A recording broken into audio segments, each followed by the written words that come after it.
Tai jeigu nutiko taip, kad jau įsigijote ginklą ir važiuojate šaudyti, anksčiau ir vėliau neišvengiamai susidursite su strigimais.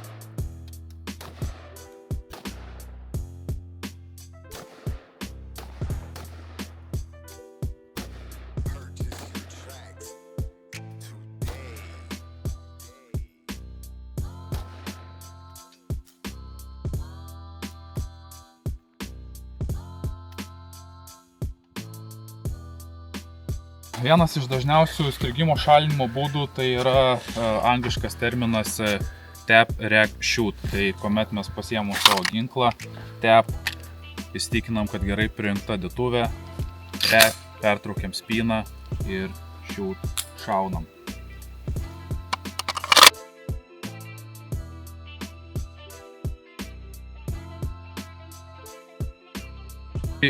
Vienas iš galimų strigimų gali būti blogai prijungta dėtuvė arba išvis neprijungta dėtuvė. Kad ir kaip tai juokingai nuskambės, bet žinokite, esu matęs, kad taip nutinka ir net ne vieną kartą. Tai jeigu nutiktų taip, kad jūs ateinate į savo šaudimo poziciją, norite iššauti, išsitraukiate ginklą, nusitaikote, spaudžiate ir nieko neįvyko, darote tap, reg, shoot. Tik pradėję daryti tap, reg, shoot, pamatote, kad nėra dėtuvės. Paprastas sprendimo būdas.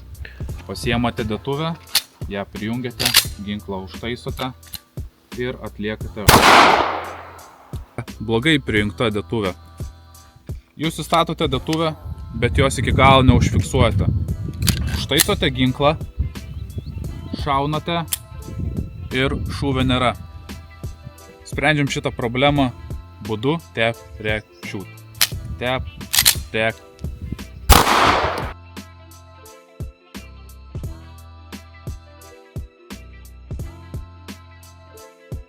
Taigi, dar vienas ginklo strigimo tipas yra vadinamas double feedas, kai vienu metu bandoma paduoti du šovinius į ginklo lizdą. Sprendimas: atitraukiam, užfiksuojam spyną, iškratom vieną iš šovinių, atleidžiam spyną, atliekam šūvį.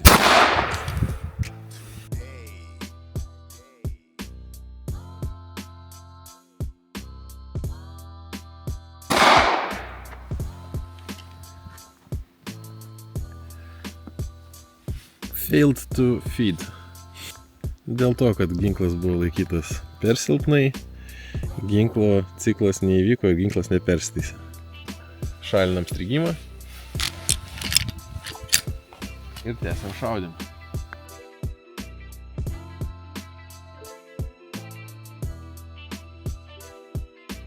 Blogai išmetę tūtą, vėl galime panaudoti tap, reg, shoot.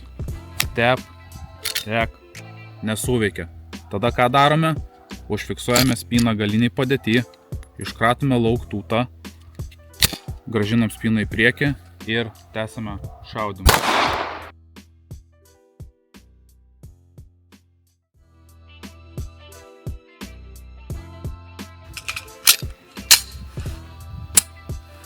Dar vienas iš strigimo tipų – nekokybiški šoviniai. Taigi, atliekam tap, reg, shoot, pašalinam nesuveikusį šovinį.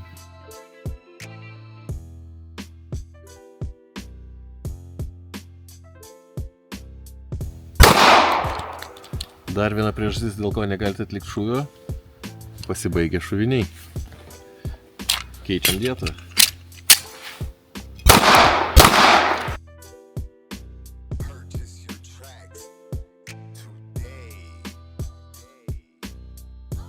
Iš tikrųjų mes turime vieną tokį gerą veiksmą, kuris vadinasi press checkas. Kai jūs ruošiatės šaudyti ir užtaisote savo ginklą, visada patikrinkite, ar įvarėte šovinį į lizdą. Kaip tas press checkas atrodo. prijungiame dėtuvę, užtaisome ginklą, sugrebėme ginklo priekį ir šiek tiek atitraukiame spyną, kol matome, ar šovinys yra lizde. Grąžiname spyną į priekį. Jūs pasiruošę šaudyti.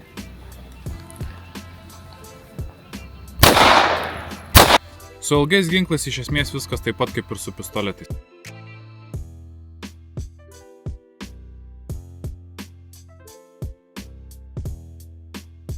Jūs turite ilgą ginklą, AR-15 ar kokią nors kitą platformą, esate pasiruošę šauti, nusitaikote į taikinį, pavieniai šūviai, šaunate ir nieko neįvyko. Kodėl?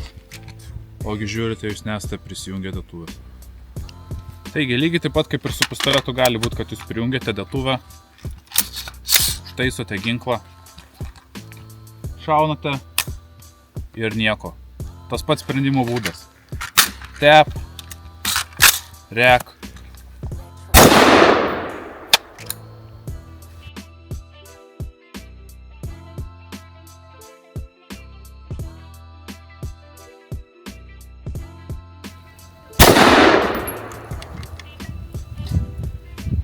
Pasibaigė dėtuvė, lygiai tas pat kaip ir su pistoletu.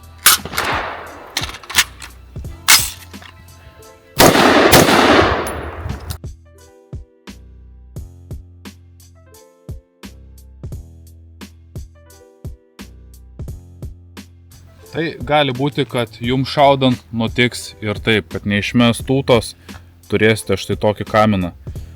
Pirmiausia, pabandom tap, rek, shoot, o jeigu tai nepadės, užfiksuosim spyną galiniai padėti, iškratysim tūtą ar įstrigusį šovinį lauk ir tęsim šaudimą.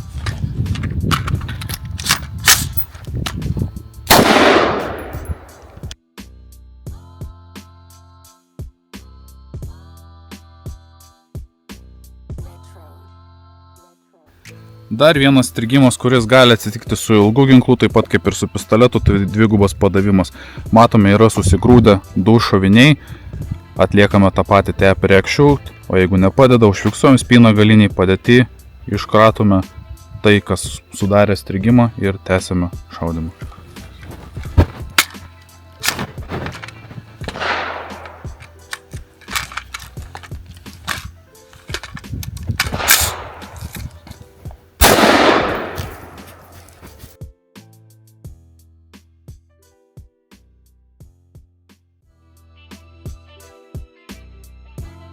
Strigimo šalinimo procedūros visom platformom yra vienodas, tačiau ne visos ginklų platformos turi spynos fiksavimo galinėje padėtyje funkciją.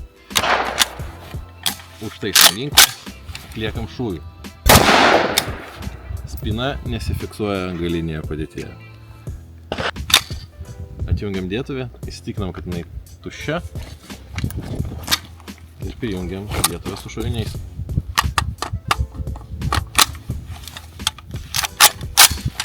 Tęsiam šaudimą.